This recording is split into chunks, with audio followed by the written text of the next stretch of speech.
This is chapter 6 of the Dr. Desautels book and our 6th podcast. And Carrie, we have another guest, Mr. Carl That's Rhinehart. exciting. Hey, Mr. Rhinehart, tell us a little bit about yourself, and then we're going to explain to others why you literally joined us on the whim tonight. So tell us about yourself and what you have going for you as far as what you're looking forward to doing with schools.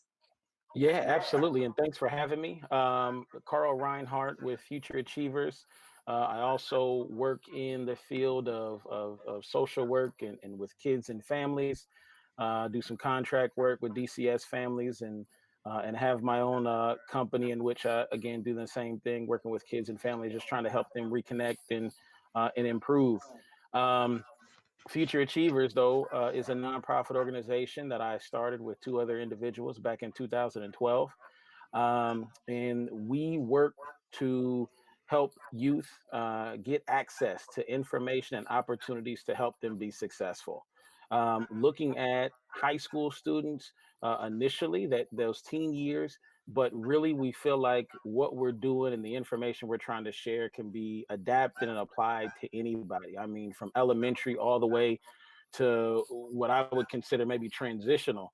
So after age 18, maybe 18, 19, maybe about till 23, because you got young people who are out here and no longer have the supports of school like they had when they were in high school, and then still have questions. And so, we try to answer some of those questions, provide some of that information. We focus on 5 key areas, and I'll run through these real quick. Job readiness, personal finance, college preparation, giving back to the community, and civic engagement, and health and wellness. The other things that we're doing is we're having some inspirational conversations with individuals as well too. Posting those on our YouTube page. Again, to be able to educate, inspire young people and adults as well, because I think with our conversations, we're finding that there's a lot of information for everybody in that. And what we hope to do with the schools is to be a partner. We understand that no one person can do this work alone. It definitely takes a village, and so we want to be a part of that village. We want to be a part of that continuum of care for young people. Teachers have a lot on their plate. A lot of them get pulled away from doing the things and the work that they want to do, and so we just want to position ourselves to kind of help fill that gap. To be another resource to the schools, be another resource, to the students. And primarily, I think what we have going that might fit with the conversation today is we've got this initiative that we've put a hashtag to it, hashtag Spread Love Richmond, Indiana. We got t-shirts made that say love is all we need. And the point around this is to, get to our young people, educate them about love, what love is, how they can show it, and the importance of showing love to their neighbors. So that way they can then start to create a warm and welcoming environment in their schools, in their communities, in their homes. And again, this is adaptable because the message of love is not just for young people, it's for everybody. So parents need it, teachers need it, officials need it. It definitely applies, to everyone. And for adults, we need to be the example. And that's perfect. And that's a perfect segue into our chapter, because as I was rereading this chapter, your name just kept coming up after a post I saw on Facebook this weekend. And so I literally text you an hour ago to see if you can join us. So thank you. But I'm going to start with the end of the chapter to begin this conversation. And it says the most essential element needed in this work is love. The way we treat our children directly impacts what they believe about themselves. And so we're at the end of the book. We're trying to put it all together. Carrie, we've talked about regulation and that importance of attachment. This chapter really talks about the littles and how they start in utero up to age 2, and how that attachment starts in utero and is developed, and what happens when it's not, because kids have been in trauma situations. So think back not too long ago when you were an elementary principal with me. Where do you see this fitting into what we're currently doing now? Because the quote that I'm going to say, I mean, the data point is it's just unbelievable. 8,700 3 and 4-year-olds in the United States are expelled from an early childhood program every year. So let that sink in before they even have a chance to start at that foundational level. We're kicking them out, not us per se, but in general. So how do we impact those young early childhood educators to have this brain aligned discipline philosophy? I think that the thing that I wanted to always start with, and I think is key to this work, is that idea of being able to create and sustain relationships and to create positive attachments is there. Hmm. No matter what the kiddo comes into us with or having experienced, the framework that's kind of offered allows for us to think very deeply about co-regulating kiddos, whether they're age 2 or above. And certainly, if we're able to get kiddos that are 3 and 4 years old that are in our preschools, and certainly as a principal in Richmond schools, we had a lot of kiddos when I was at Star Elementary coming in at 3 and 4 years old that had not been attached really at all in any real emotional way with an adult. The small class sizes and the framework and the way in which we used play as a form of therapy, but more importantly, as a form of co-regulation, mattered an awful lot to those kiddos. And of course, I've said this before, but the thing that's been so lovely about moving into test intermediate is having now the opportunity.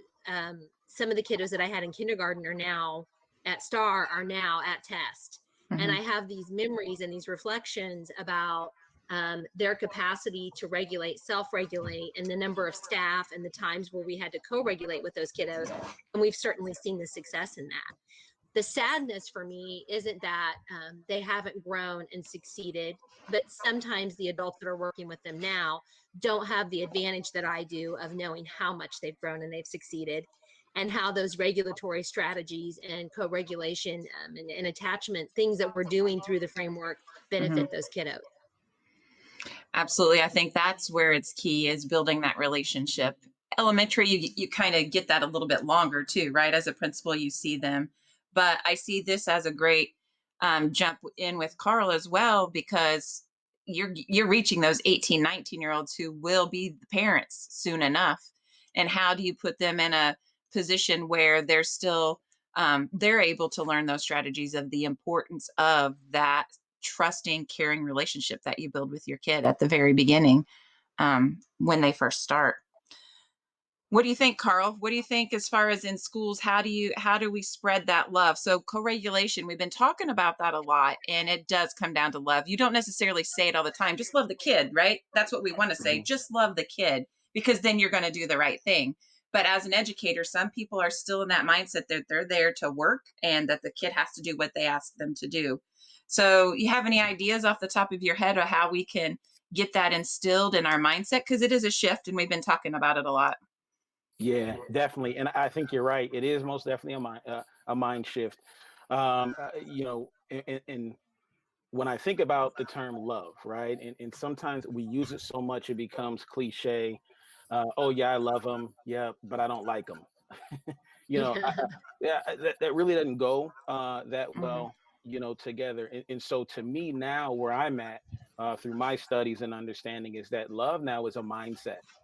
And so I lead everything with love. And so I kind of, heard Miss Polkmeek when you were talking about your experience at the elementary, and then now you've got the same kids at the intermediate level. And so these kids' background. And some of these Mhm. other teachers may not have that same experience, that same No. vantage No. point. Mhm. And so, they may look at them as just troublemakers in the classroom. But I would then challenge you and say, if you truly have love for these kiddos, if you embody and believe in that, then you wouldn't do that. Then Mhm. love would check you at the door and say, wait a minute, look at how you're looking at these kids. Look at how you're perceiving these kids. Does that make sense? It makes complete sense. I like to reframe it, and I think no, I don't because I'm not nearly as smart as Dr. Lori, but I like what she reframes exactly what you just said through the lens of adult regulation. I don't ever find I have really in 25 years in education maybe met 2 people who truly didn't love kids that were educators. I mean, honestly, and I've encountered hundreds. So much of it is exactly what you just said. It's about their own brain state. You know, that acknowledgement of what trauma I'm bringing in every day. I had an experience, and I'll go ahead and share this, even though it just makes me sound like the most horrible, horrible person on the planet. We had a little gal. It was just Friday. She has been mine, and she has been loved by me. And I use that word love since I met her in 3rd grade. And I do know her story. I know every single piece of her story. We were out in the hallway, 2 o'clock Friday afternoon. She came out of the back office. You know what? I wasn't in a good brain state. It didn't mean that I didn't love her, but my response to her reaction to what had just happened to her in the back office led us to this like 2 or 3 minute, like, I can't believe I'm still doing this as an educator confrontation of, and I mean, and I found myself like somewhere in my belly, deep coming up, feeling that I am the adult, you are the child, you are going to do it because I said, and not listening and loving. Right. And the thing that kind of happened then is I ended up taking her home, honestly, and we had really this amazing, wonderful, thoughtful 35-minute conversation about the why behind the behavior, right? But I mean, I think you're right. I don't think it's about not wanting to do it. I think it's about not even understanding where we're at sometimes, our own brain state when we're approaching kiddos. I love that you call it love, though. Well, and because I think it depends on your understanding, right? And so some people are going to talk co-regulation and they know what that means. Mhm. There might be a large population that doesn't, though. So what do they know? Yeah, But again, love. we're going to use this term love and we're going to throw it out there. Um, Mhm. we've got people who claim to love somebody and teachers who claim to love students, but say some pretty bad things to them, do some pretty bad things to them. And so is that truly what love is? And so again, for me, me personally, I've used the term because it continues to check me. Then when I engage in behaviors that I shouldn't, when I'm looking or my mind starts to go about a young person I'm working with and I automatically start to judge or in my mind I'm like, wait a minute, Carl, check yourself. Like, nope, you Yeah. know hey, are you really loving that kiddo? Hey, are Mhm. you displaying love right now? You talk about it a lot. Are you actually using that stuff that you're talking? And so that's kind of that trigger word, for me. But again, for me too, I know some of the co-regulation piece as well too, and so I Yeah. can switch back and forth, very easily. Sure. And I think the co-regulation is important too because it gives specific, I think, behaviors, that we can put in play too to help make sure that we are leading with love, that we are working towards building these positive relationships with young people as well. Yeah, she uses the term serve and return, and that is co-regulation at its best. So she gives the example of, when the kid falls and the mom, like the kid automatically looks up and looks at the mom's reaction. If the mom says, brush it off, come on, you're okay, the kid's going to usually typically go and play. If the mom was like me when I had Addie, oh my gosh, come here, are you okay? Then, the kid's going to cry. So it's how we present that experience. And as leaders, I think I check myself a lot, because when I do see those conversations that are leaning more towards adult needing to regulate, that's when I have to step in and say, go to the bathroom, go get a drink, step away from the situation, because kids do deserve the best at that moment, but sometimes adults aren't able at that moment to regulate. So when you have a kid that is displaying inappropriate behaviors that are setting off the other 25 of your kids, it's hard to regulate in that moment in front of 25 kids. So I think the importance of, like Carrie said, I absolutely do believe all educators love kids. I don't think that's in question, but making sure your actions show that, and making sure that you are in that brain state to be able to do that, that is key. And that is the mind shift that we're trying to make happen. You can come into my office. I am love all over. It is my strength. Carrie thinks it's ridiculous that I talk about it all the Do time. not. She'll even make This the is what you comments, come brought on, I Mr. need some of that Rhinehart love today. stuff. You wanted to surround me by love, and you knew how I was going to respond to it. She doesn't even like no, it's talking not about that. love like this. No, but Mr. Reinhardt's, the way it sounds like to me that when he's talking, when he says he's checking himself, he Yeah. goes back to that place. You're able, Mr. Reinhardt, to know your own brain state and to recognize it. You check yourself by putting it through this filter of love. Your understanding of love and your interactions and reactions to kids through the filter of love. I don't know that I use love, but I do check myself, right?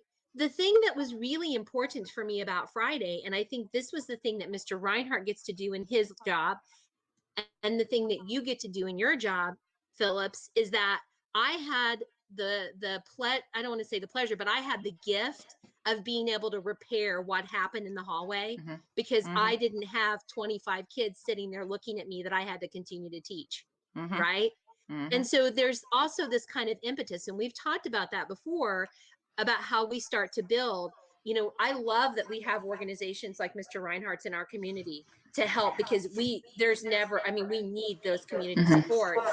We do have to be challenging ourselves and charging ourselves in buildings to allow teachers to have those moments with kids too, Yeah. and to be able to repair those moments when they're ready, if it's through a filter of love, what regulation, whatever it is. Because if you don't allow them, if I hadn't had that time with her at the end of the day, then we're going to start right back there on Monday, and I'm never going to have time to filter that relationship or to change that relationship with her. Let me ask you, Ms. Fogelman, can you do it in the classroom?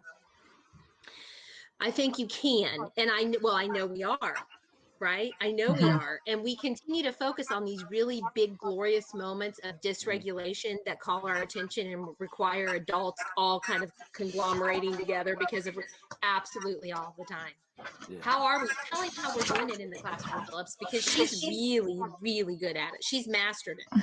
So with the littles, when you have that moment where you see that they're not regulated, we have these amygdala reset stations within the classrooms, and they're not called timeouts, they're called reset areas. And we're still working on, that's another mind shift, changing all of that language, because PBIS, you have a ladder and it's in front of everyone of where you are on your behavior.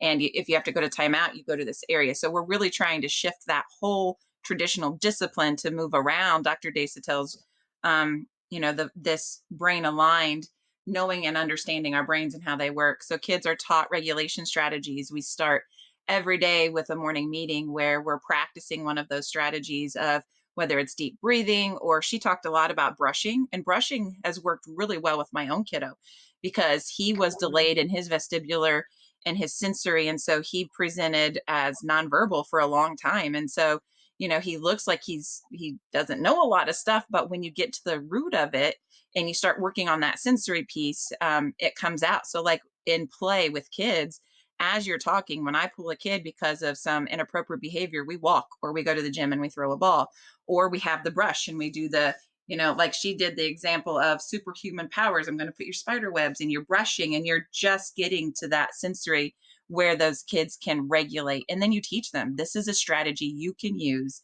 when you feel like your brain is going crazy or your body wants to punch something. We have to find what works for each kid. I'm year 5 into this, and year 1 was not as easy to do those kinds of things because it looked like I was rewarding negative behavior. But in fact, I'm going to say it, Carrie, I was loving the kid. But that's all I knew how to do. I just looked at every kid as my own, and I said, what does this kid need? Not what's wrong with the kid, but what does this kid need in this moment? Yeah, I think I'm with you, and I think definitely we have to. And I say I gotta watch how I say it too, because again, it's I'm further along than I was, right? And so I'm at a different place, and so I say things and I know exactly what they mean. But I'm gonna say, we got to throw out these old ways of thinking and this old language. But I understand you have to replace it with something too. And I've seen situations where we go in and we want to change the culture, and we just tell them stop doing what you're doing, and then it's like, okay, but you haven't told me what to do, and so you get people who are on the front lines of this, dealing with these situations. They just throw their hands up and said, fine, I can't do anything, my hands are tied. But that's the exact opposite, but you're right. I mean, I look at it as, and there's different people out here, there's multiple books that call it different things, but I think they're all getting pretty much at the same thing. I call them teachable moments. And so it's this opportunity not to necessarily punish or to get the child to do things the way I want them to do it, but it's an opportunity to teach them how to, again, regulate, how to navigate through this challenge. All behavior has meaning. This child wants something, doesn't know how to get it, or only knows how to get it through this maladaptive way. Let me take a minute, to show you how to get it properly, and to keep yourself calm, at the same time. And then too, Ms. Pogby, when I had asked the question about, doing this in the classroom, where you were kind of have the example of the student that you were working with, and taking that time with her to kind of repair that relationship. One thing that I found when I was in the schools, and working with young people, and I've worked with them in residential settings as well too, which I feel like gave me a lot of great experience and an opportunity to check myself. But it's been apologizing to young people goes Absolutely. a long way, especially your middle Mhm. school and high schoolers. And if you got to stand in front of a class of 20 to apologize to one, I would say do it, because that goes a long way, and you're modeling the behavior that you want to see out of your students. So take Mhm. that time to say, hey, you know what? I made a mistake. I shouldn't have did that like that. I shouldn't have responded to you that way. I'm sorry. I need to go, take five. Hey, let's all take five real quick, and let's come back and get back on Yeah. task. We call And that I our am hot brain, finding Carl. this year has been, and I started at test last year, and we started pushing the framework in, and we've moved quickly, and then we had a pandemic and we had some other things. I will tell you, despite what's been going on, I mean, our referrals have dropped. I mean, last year this time, I want to tell you that we were moving into like 800 referrals. I checked our behavior data, and we're at 188. We've got lots of things that have happened, and I know we're on a hybrid, and people want to push over, and I'm tired of like mincing words around it. They want to keep saying, it's because there are fewer kids. It's because, no, it's because we're thinking about kids differently. Mhm. It's like all of a sudden we said this pandemic, this thing, like that we all share, and that's important. That's key in what I'm saying. Mhm. We're all sharing this pandemic, Mhm. means that this joint thing that we're going through means that I have a greater capacity to try to understand, because I understand, because my own kids are going through it, and because I'm going through it, what the shared experience is. And that's kind of opened the door for us to have those conversations about even bigger things, meaning, all of the things that we may not know.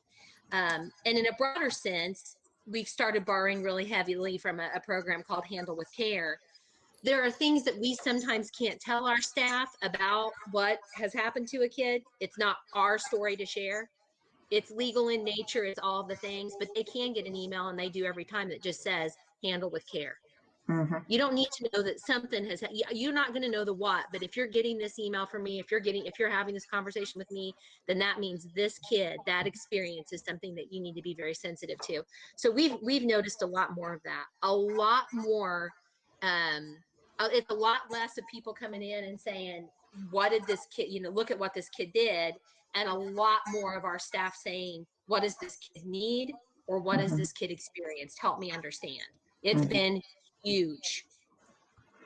I think that's the biggest thing that I've seen too. It's the teachers always know the story, but the more important thing is the language has shifted to, hey, Kirsten, like, I need to know what happened over the weekend because something's not right. It's not clicking. Something is off this morning. And so just recognizing the behaviors very quickly. That Handle with Care, Carrie, I mean, we talked about that. Carrie brought that up before school even started. And I thought, man, that's a great idea, because how many times do things happen? And unless that kid is comfortable enough sharing a trauma event that happens at their house, which, the littles are a little bit more easier to do that, I think, than the older kids. But, there are times where I don't find out a parent has been incarcerated until a week later. And, the family is with aunt and uncle. And then, and so sometimes I think that is really important, that is happening, as far as we're getting Mhm. notification that something major has happened. Yeah, Yeah, That's a that's good great. thing. Yeah. huge. Well, Carl, thank you so much. I want to bring you into the building. Like I told you, I think our culture, I would love for you to just do a walkthrough and just be as transparent as possible and tell us, tell Absolutely. me, what do you feel? Like, what do you see? How do you see our interactions with kids? When the kids approach you, how do how do they approach you now with the pandemic? They're going to have a mask on. They're going to stay away from you. But, Right. without the pandemic, it would be a little bit different. But, I would love to get you in and see what we could do to help support our teachers, because this is a journey that we are on. We're 5 years in, and we're still learning and growing together. But I, of all people, appreciate the love aspect of it, because that is where my heart and I soul love lives. people. Stop with the love thing. Whatever. Miss Polkman, you're getting there. Oh, Getting there. I'm not more gonna tell you I importantly, love you, but I'm gonna do it.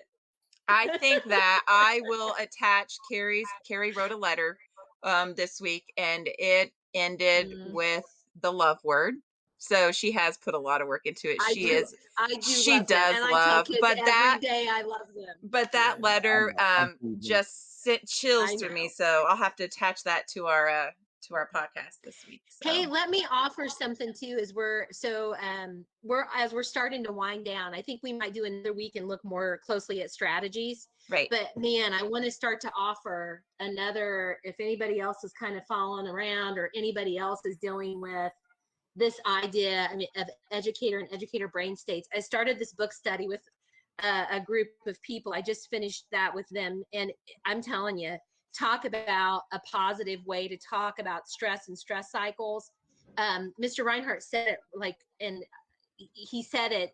I can't remember exactly his wording, but that idea of how when we're not breaking that stress cycle, and how that matters to our interactions with kids and for kids when they come in. So I'm hoping I can convince Phillips that's going to be our next book study, our next reads.